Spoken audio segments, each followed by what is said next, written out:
Hello, അപ്പോൾ എല്ലാവർക്കും സുഖമല്ലേ? അപ്പോൾ ഇന്ന് രാവിലെ പുന്നൂസ് ട്യൂഷൻ കണ്ടുകൊണ്ടിരിക്കുന്നുണ്ട്. ഒരു ഓൺലൈൻ ട്യൂഷനുണ്ട്. അപ്പൂസാണ് എണീറ്റിട്ടില്ല. അപ്പോൾ കുറച്ച് പണികളുണ്ടിട്ട് എനിക്ക് രാവിലെ ഇപ്പോൾ ഒരു 6-6:30 ആയിട്ടുള്ള സമയം.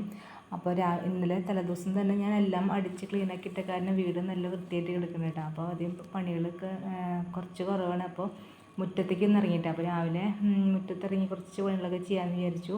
ആ മുറ്റത്ത് ചെറിയ ചെറിയ പുല്ലുകളൊക്കെ വന്നിട്ടുണ്ട്. പിന്നെ കിണറിൻ്റെ ഭാഗത്ത് നിറയെ പുല്ലുകളൊക്കെ ഉണ്ട്. പിന്നെ ഞാൻ നിറയെ ഉണ്ടാവണ കട്ടമുല്ല ഉണ്ടല്ലോ, ആ മുല്ല പൂവൊക്കെ ഉണ്ടായി കഴിഞ്ഞിട്ട് ഇങ്ങനെ കുറേ അങ്ങനെ പടർന്നിട്ട് ചെരിഞ്ഞ് നിൽക്കായിരുന്നു കേട്ടോ. അപ്പോൾ ഞാനത് വെട്ടിക്കളഞ്ഞു. പിന്നെ ഈ കിണറിനോടെ ഇതുപോലെയായിട്ട് കിടക്കുന്നത്. അപ്പോൾ നമുക്ക് ഇവിടെ ഒന്ന് വൃത്തിയാക്കാം. അപ്പോൾ വിഷുവല്ല വരുന്നത്, നമുക്ക് വീടിൻ്റെ പരിസരമൊക്കെ ഒന്ന് വൃത്തിയാക്കാമെന്ന് വിചാരിച്ചു.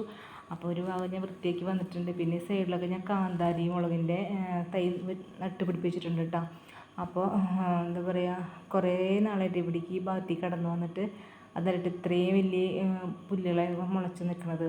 അപ്പോൾ നമുക്കിതൊന്ന് ക്ലീനാക്കി എടുത്ത ശേഷം ഇപ്പുറത്തെ ഭാഗത്തേക്ക് ഒന്ന് കിടക്കാം കേട്ടോ. അപ്പോൾ ഈ പണികളൊക്കെ ഞാൻ തന്നെ ചെയ്യുന്നതായിട്ട് എനിക്കിഷ്ടം. ഞാൻ വേറെ ആരെയും വിളിച്ച് ചെയ്യിക്കുക അങ്ങനെയൊന്നും ചെയ്യാറില്ല. വീട്ടിലെ എല്ലാ കാര്യങ്ങളും ഞാൻ തന്നെയായിട്ടാണ് ചെയ്യുക.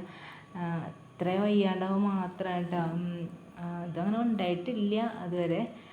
എന്നാലും ഞാൻ തന്നെയായിട്ടാണ് ചെയ്യുക. വയ്യായൊക്കെ മാറി ഞാൻ തന്നെ ചെയ്യും. എനിക്കതാണ് കേട്ടോ ഇഷ്ടം. പിന്നെ ഒരു വേപ്പും തൈ വെച്ചിട്ടുണ്ടായിരുന്നു വീട് വെച്ച സമയത്ത്.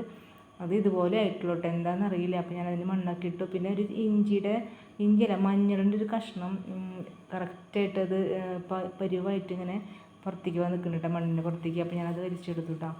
അതെങ്ങനെ ഉണ്ടായെന്നറിയില്ല. പിന്നെ ഈ പപ്പക്കായ ഉണ്ടല്ലോ, ഫ്രൂട്ട്സ് കടയിൽ നിന്ന് മേടിക്കുന്ന പപ്പയുണ്ടല്ലോ, ഉള്ളിൽ റെഡ് കളറായിട്ട്, അതിൻ്റെ വിത്ത് ഞാൻ മുളപ്പിച്ചിട്ട് നട്ടതാണ് കേട്ടോ. പക്ഷെ അത് ഒരെണ്ണം എനിക്ക് മുളച്ചുള്ളൂ ശരിക്കും കറക്റ്റായിട്ട്. അപ്പോൾ അതാണ് കേട്ടോ പപ്പത്തൈ. അപ്പോൾ ഇതിൻ്റെ ഉൾഭാഗം റെഡ് ആയിരിക്കും കേട്ടോ പഴുത്ത് കഴിഞ്ഞാൽ.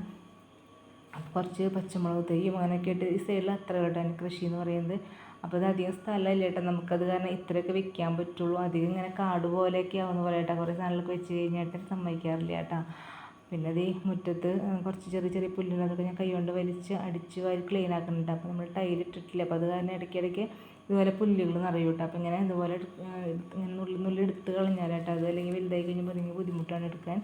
പിന്നെ മഴയൊക്കെ പെയ്യുമ്പോൾ നല്ലോണം വരും കേട്ടോ. അപ്പോൾ ഇത് ഞാൻ ക്ലീനാക്കി എടുത്തിട്ടുണ്ട്.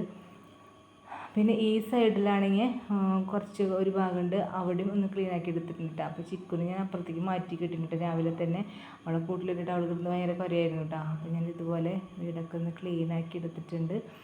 അപ്പോൾ ഏട്ടൻ എത്തിയിട്ടില്ല കേട്ടോ. അപ്പോൾ ഏട്ടൻ രാവിലെ ഒരു 9:30 ആകുമ്പോൾ എത്താമെന്ന് പറഞ്ഞിരിക്കണേ. പിന്നെ ഞാൻ പുറത്ത് കുറച്ച് ചെടികൾ വെച്ചിട്ടുണ്ടായിരുന്നു. അപ്പോൾ അതിനൊക്കെ ഒന്ന് നനച്ച് കൊടുത്തു കേട്ടോ, ഗേറ്റിൻ്റെ പുറത്ത്. അപ്പോൾ ഞാൻ കുളിയൊക്കെ കഴിഞ്ഞു. അപ്പൂസും കുളിച്ചു കേട്ടോ എണീറ്റിട്ട്.